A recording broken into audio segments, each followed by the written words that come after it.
Now students इस question को देखिए।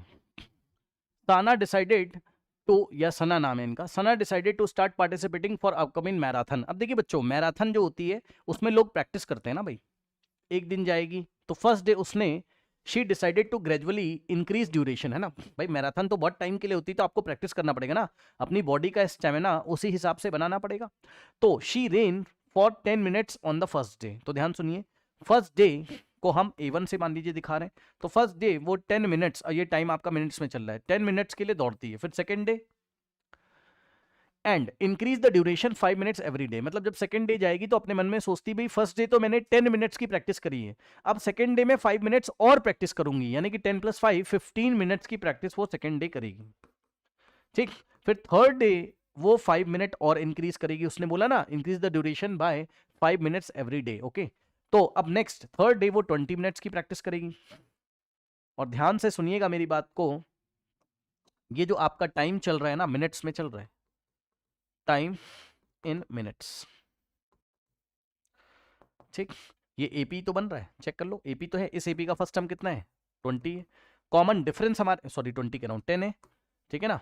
और अगर आप देखेंगे तो 10 है, और अगर आप देखोगे तो इसका जो कॉमन डिफरेंस आ रहा है वो 5 का गैप है, तो 5 आपका कॉमन डिफरेंस है। अब उसने हमसे क्या बोला, उसने बोला from which day onwards she will B running for 2.5 hours और मोर।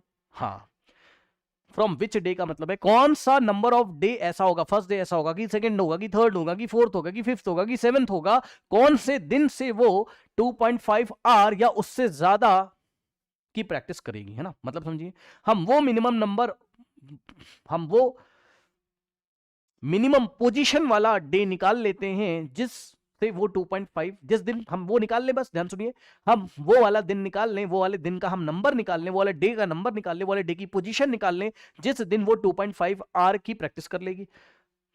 बस यही तो है।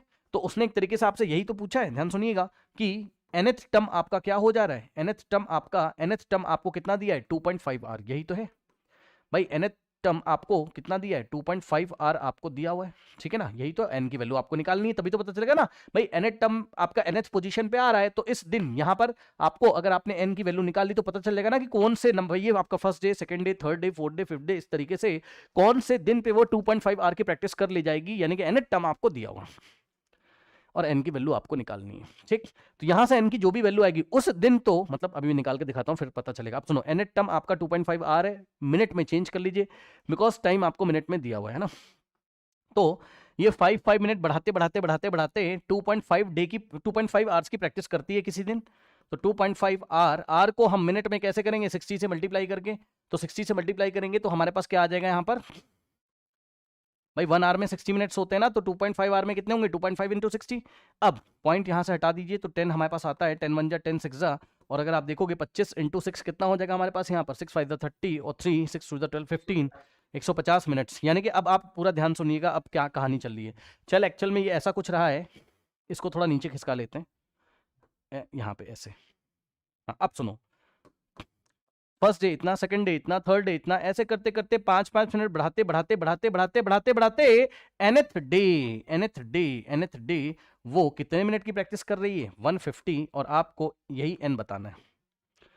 ठीक है, अब जो नेक्स्ट डे होगा, मैं आपसे कह रहा हूं n+1th डे, इसके जो नेक्स्ट वाला डे होगा उसमें वो कितने मिनट की प्रैक्टिस करेगी, 155 की। भाई 5 आप ऐड कर लो जिसमें, है ना। तो उसने बोला था 155 का मतलब हो गया 2.5 आवर से ज्यादा। तो उसने बोला कि फ्रॉम विच डे, मतलब कौन से डे, मतलब ये की बात कर रही है कि वो इतने घंटे या इससे ज्यादा की प्रैक्टिस करने लगेगी। तो इस दिन तो इतने घंटे की करेगी 2.5 आवर की, जिसमें 150 मिनट्स होते हैं, और नेक्स्ट वाले डे से आपका 155 की करने लगेगी। कहने का मतलब है आपका nth टर्म ये दिया हुआ है, आपका n की वैल्यू निकाल लीजिए।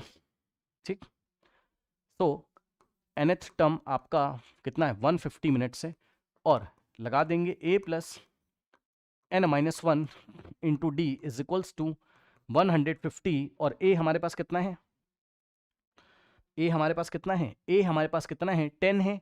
अगर आप देखोगे तो a कितना है हमारे पास, 10 प्लस n-1, और इनटू में कॉमन डिफरेंस 5 था, इज इक्वल्स टू 150। अगर आप देखेंगे तो ये आपका उधर जाएगा, माइनस हो जाएगा, तो n-1, ठीक, n-1 इंटू में 5 इज इक्वल्स टू, ध्यान दें 150 माइनस 10 आपका 140 बचेगा, ये 5 मल्टीप्लाई उधर जाके आपका डिवाइड करेगा, तो n-1 is equals to 14 divided by 5, तो 5 1 जा 140 डिवाइडेड बाय 5, 5 1 जा 5 2 जा 5 8 जा, चेक कर लेना भाई कैलकुलेशन। 5 2 10 4 5 8 40, ओके। तो n इज इक्वल्स टू 28 और -1 ये वाला उधर जाएगा, तो 28 + 1 यानी कि n की वैल्यू आ जाएगी 29। तो फ्रॉम 29th डे हम आंसर क्या लिखेंगे? From 29th day onward she will be able to running for 2.5 hour और more, okay. So this is the answer here 29। आइए हम नेक्स्ट क्वेश्चन यहाँ पर करते हैं।